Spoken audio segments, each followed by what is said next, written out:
Kimberly Dvorak. She's the award-winning national security and border security investigative reporter for TV, radio, and print media. She's covered the news in an outside of the Beltway perspective. Her experience as an investigative journalist ranges from national security issues like Gitmo's Khalid Sheikh Mohammed 9/11 trial, foreign policy, and of course, immigration. And she's a TV correspondent at CW6 News San Diego, as well as One America News Network. And Kimberly, are you in San Diego today? No, I'm reporting from rainy Washington, D.C. All right, rainy Washington, D.C. and streaming live as we speak on Facebook. Remember, the last name is Dvorak, Kimberly Dvorak. And I don't know if you're still on Periscope.com and all that other stuff. Yep, streaming on all that as well. She's everywhere. Everywhere. Well, I got to tell you, all right, number one, we'll get to it in just a moment. The Migrant Caravan, by the way, just as a side note, on most radio, TV, and internet and all that stuff, side note, they have 500 criminals identified in the caravan. Don't worry about that. They won't be coming into your neighborhood. But the interesting thing now is, the border agents fired some tear gas on hundreds of the migrants. And, of course, some of the mainstream media, the poor lady who's Honduran, mother of two, was talking about her child screamed and coughed as fumes were carried by the wind. And I added, Kimberly, sarcastically, the lady will be held for child endangerment. Wouldn't that be nice? Yeah. Well, I mean, you think about it, Chuck. If that happened and you were a parent, you put your child in that kind of situation on this side of the border, Child Protective Services would yank your child from your home in a heartbeat over something like that. So all of a sudden now the media doesn't care about it if it's somebody else's, I guess, problem. But in this country, we take our kids away. Yeah, and of course, you'd never be able to run as a Republican anywhere, right? Yeah. Yeah, I'll tell you. This whole thing about, that Department of Homeland Security, that would be the guys over here, listener. Yep. Report confirms what's been obvious from the get-go. It's not an authentic asylum-seeking sea of humanity amassing at the border. Instead, it's 6,000 to 10,000 right now. And the Department of Homeland Security reporting more than 500 criminals as part of the caravan.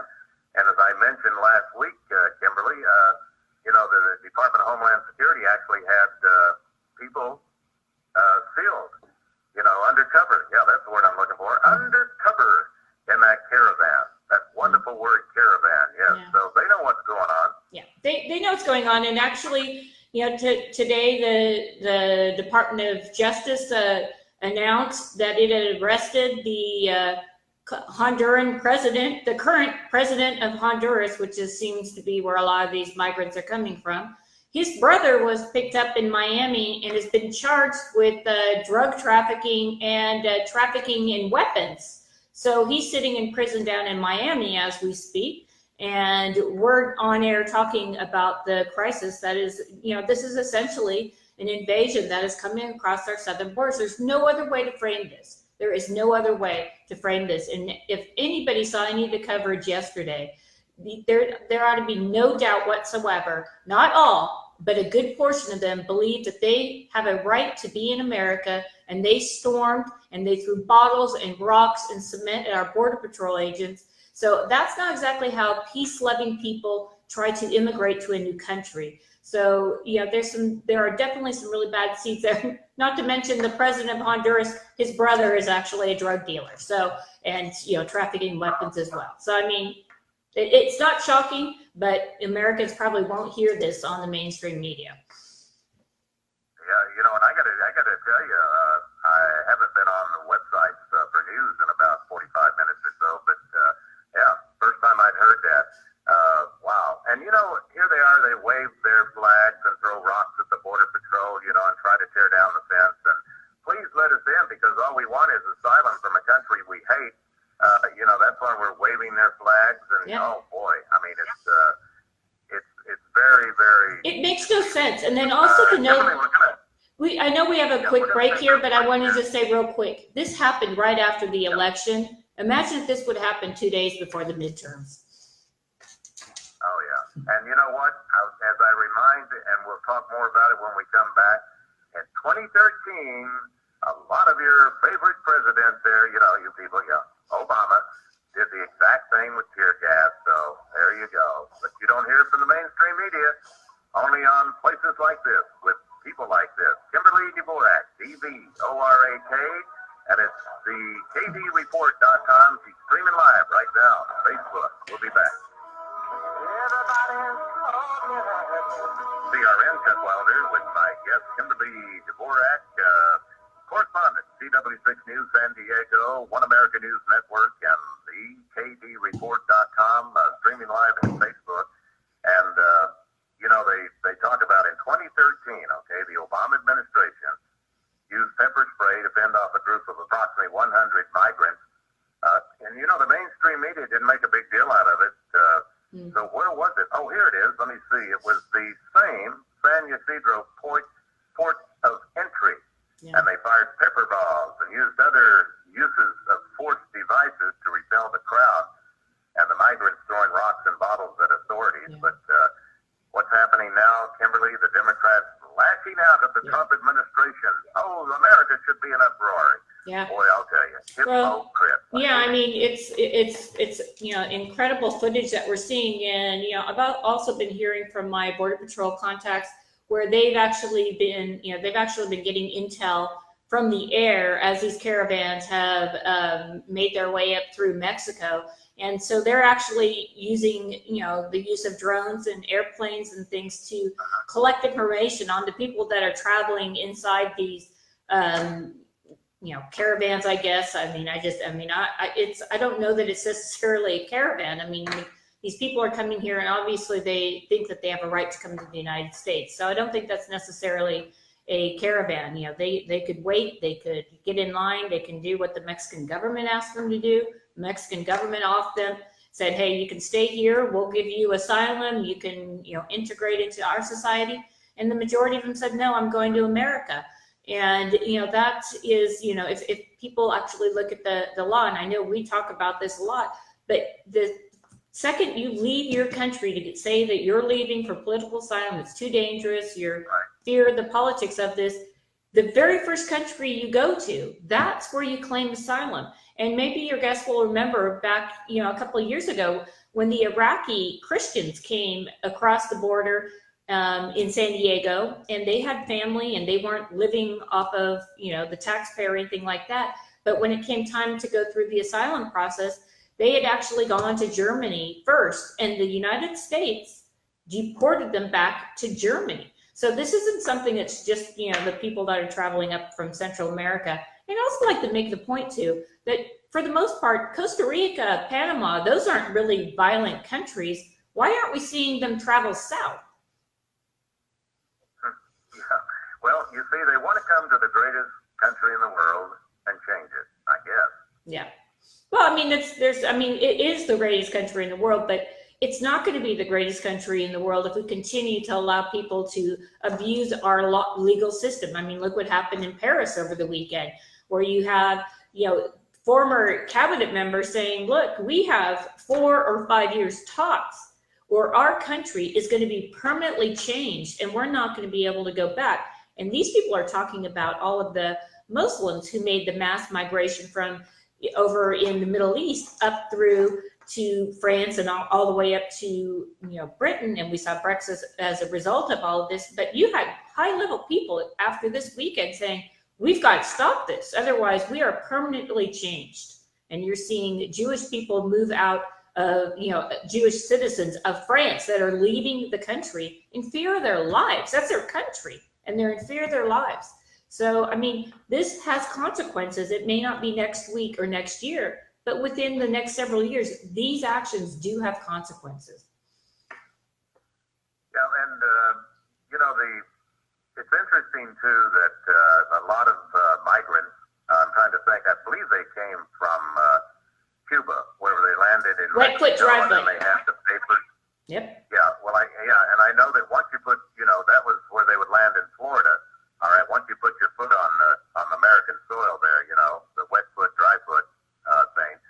But that they were also landing in Mexico, and just saying, you know, we got papers showing you that we're not going to stay here. We're going right into America. And they said, all right, we'll give you free passage. Don't worry about it. Did you ever hear any of that? Yeah, absolutely. And in fact, this administration is kind of going back in, and the very last few months of Obama administration, they actually started looking at this policy, because now, you know, Cuba's, you know, opened its doors to tourism and the U.S. Embassy and things like this. So the policies of the past don't necessarily, you know, I mean, whoever is here on that policy, they get to stay, obviously, but they're kind of, you know, tightening the noose on those type of things.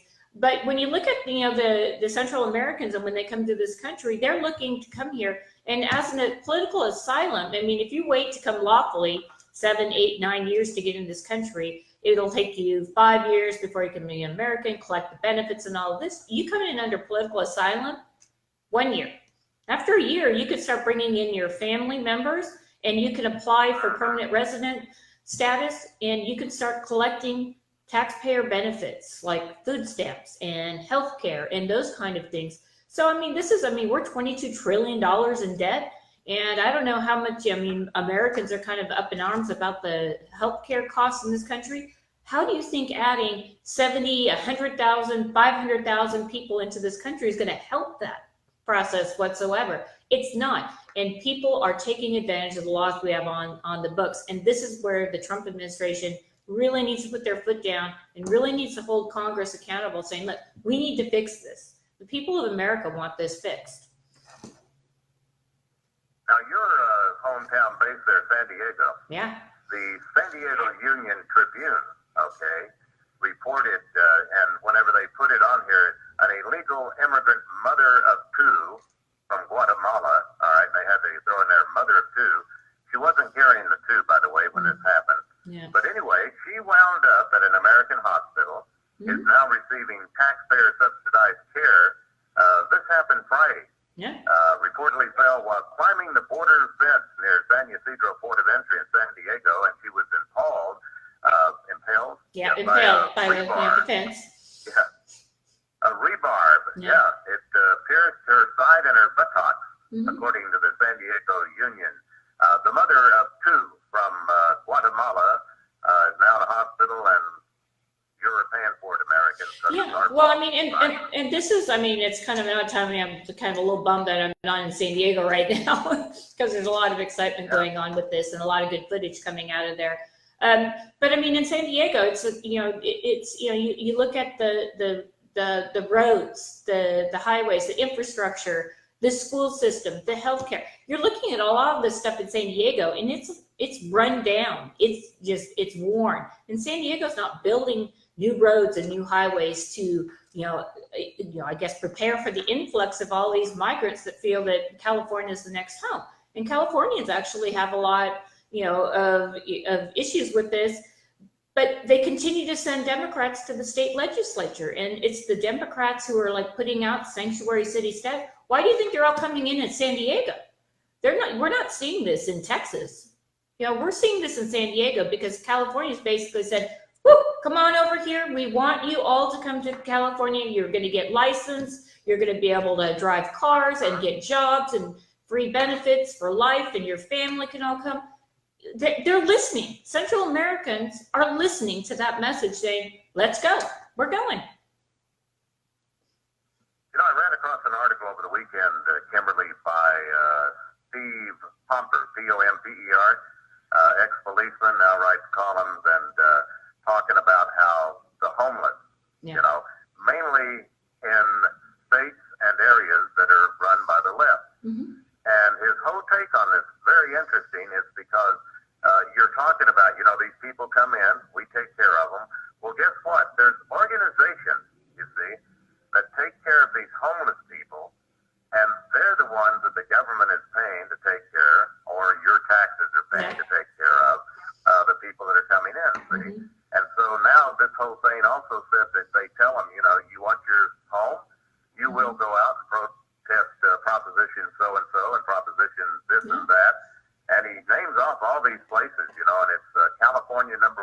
Oh, yeah. And then you got, like up there in Portland and New York and, and it does make sense. It's a lot of money involved for people who the more homeless, the more money they get. Yeah, it's like, and it's also with the detention when they come through it's a big complaint of the left on this. When all the people, they come through the border and we have to detain them and we put them in detention facilities. Well, a lot of those facilities are run by private industry. So they're getting X number of dollars per bed.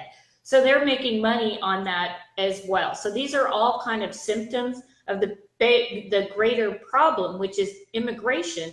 And we need to go in there. We need to fix, and it doesn't have to be, this completely comprehensive immigration that everybody's talking about, basically amnesty. We need to go in and overhaul and, have some of the legal people inside justice say, look, here's how we can get rid of this loophole, that loophole, and this, and kind of turn the tables on this and slow down this immigration. And I think the big talk with having Mexico hold these people down there while they go through the process is a good start. But these people need to know that when they come up this way, that they're not going to get, they're not coming to this country. In fact, less than 10% who apply actually make it into the country. But we know they come to the country, they never go back to court dates. So this goes back to the government accountability here. And politicians make money at it on either side of the aisle, unfortunately. And here's a very important point, all right? Last week, there was this judge, John Tigar, I think it's Tigar, Obama-appointed judge, United States District Court, Northern District of California. And what he did, he decided that Donald Trump's asylum, you can't do that. You got to let them in. You can't keep them on the other side. Well, guess what? No judge has jurisdiction to erase our borders, all right? No court can force the president to allow any alien to enter the country because it's already written in law, and so forget about it. Well, the president of the United States, is the commander-in-chief of this country. If he wants to send troops to the border, he can. All the people saying it's illegal for him to send troops is absolute ridiculous. He can send troops. He can send the entire units of we could put every single troop that we have in this country on the border if the president says that's what he wants to do. That's first. The second is we're having all of these district court judges. This isn't a judge that has any kind of control over the national population of this country, make a mockery of this system because we know with the Muslim ban that the president tried early on in his administration eventually made its way to the Supreme Court where he won. This situation will do the exact same thing. But what it does is it slows down the president. It looks bad to people watching it, and then people who aren't educated enough with civil. We have no idea what we're teaching our kids in high school anymore. They don't know anything about what the Constitution means. And so we've got a lot of people going, oh, well, this judge said that, the president's wrong for doing this. When in fact, he's not. It's just another way to slow this down and eventually get to the Supreme Court where the Supreme Court will rule on behalf of the president 100% of the time because that's part of his job description. List of all the times the Supreme Court has said no. You cannot stop the president. And I like a term that one of the writers used. It said the real Constitution is not a suicide pact. Yeah. it's not that living piece of paper that the Democrats try to pass on. Yeah, it's not. But which makes the president's tit for tat with Supreme Court Justice Roberts really interesting because when you look at this issue. And you look at Judge Roberts with all of the justices up there, this decision could come to Justice Roberts, and it could be a situation where he's like, well, you know what? Because I've gotten into it with President Trump, I'm going to withdraw, and I'm not going to come in and rule on this situation. And if that's the case, and you do 4-4, then it goes back to the Ninth Circuit, and whatever the Ninth Circuit said stands. So I think that what Justice Roberts, he started it. What he did, I think, is very telling, and to see where he's going with this. And it doesn't look to me like he really wants this to go to the Supreme Court. And if it does, he doesn't want any part of it. So he's made this statement knowing full well that he could recuse himself if this case makes it to the Supreme Court. So, there are a lot of politics being played here. And of course, with the election and midterms, this didn't happen before the midterms. So they could have crossed the border they were sitting in Tijuana waiting for this to happen. And it really does come down to politics. So. And there's the whole gay, bisexual movement that's in the Caravan. Yeah. They had special buses that brought them down to San Diego. I mean, it's not too many people know about it. We talked about it at the end of last week or whatever. Again, it comes down to politics. I mean, it comes down to all politics are local. In this case, California is a pretty open state. And not only are we a sanctuary state, but we look after the LGBTQ society, and we're seeing this right now. We're seeing it play out. Unfortunately, the people that are the pawns here are the ones that are actually trying to cross the border, and the half or so who think that they're actually going to get onto this side of the border. They're being played as pawns, and that's also pretty sad. When you look at it. Well, in the LGBTQ, they also said in that report that a lot of those that don't fall into that category are sneaking into that group because they say, wow, they're really going to get asylum before anybody else. So let us get in front of the line there. Yeah. Hey, it's going to be taking our break here in just a moment. You said, unfortunately, you're not in the San Diego area. Well, in Arizona, they're now reporting their first migrant-related act of violence over the weekend. Nigerian male throwing rocks at agents to evade arrest. And he climbed a tree to avoid being arrested, and then he lit the tree on fire. Now, that's the kind of people we don't need here. All right, Kimberly Dvorak's going to be right back. Don't go away. Kimberly Dvorak, D-V-O-R-A-K, and it's thekdreport.com. Catch her at san-diego6.com, One American News Network, and streaming live now on periscope.com, and Facebook, and then you'll also find her occasionally at YouTube. We'll be back. And Kimberly, it's interesting because you're streaming live on Facebook, and Facebook is also showing videos, of the mothers march there with their children from the, it's, man. I mean, if you got 90%, of red ants, and there's 10% of brown ants. Don't, do the, what I'm trying to say? It's, we cannot take care of every problem that's going on in the world. Put it that way. Well, I mean, I think, for the most part, American people they're going to start putting this together. Even though the mainstream media is really doing this in small bites, and they're not really giving you the best picture overall. The people that live in San Diego, they're getting some really good footage out. And I think the people that, start to see this across the country will actually look at this and say, this isn't good. And again, what they did by trying to, shut down the border and run the border, I guess, that's not going to work well for them, because when it comes time to, the elections in 2020, you don't see how, perhaps 25% of the population go, yep, we should be taking them all, open borders, all that. But 75% of this country would think that what's going on down there is a disgrace, and that this country should have borders, and that, if we don't have borders, this will be the problem. And in the end, are we going to be better for it or worse? And, with people complaining about the rising healthcare costs and all that, this doesn't help. Yeah. And, you hear it all the time. It's the same. It's the Republicans and it's the Democrats. Well, we know for a fact it's the Democrats mostly wanting votes when these people eventually get around to, being able to vote one way or the other. I'll just leave that up in the air. You got rhinos, okay? Republican in name only. And Republicans have tried to, get that wall put up. And Trump's the only president that's ever come along, I guess, that said, I'm going to build it. But all the other presidents, including Obama, Hillary, Clinton, and, I said Hillary. Bill. Wow. Bill. Boy, that's a terrible slip. Same thing. Well, this is your husband, right? They all, Pelosi even, right? Yeah, we got to close that border. Schumer, we got to close that border.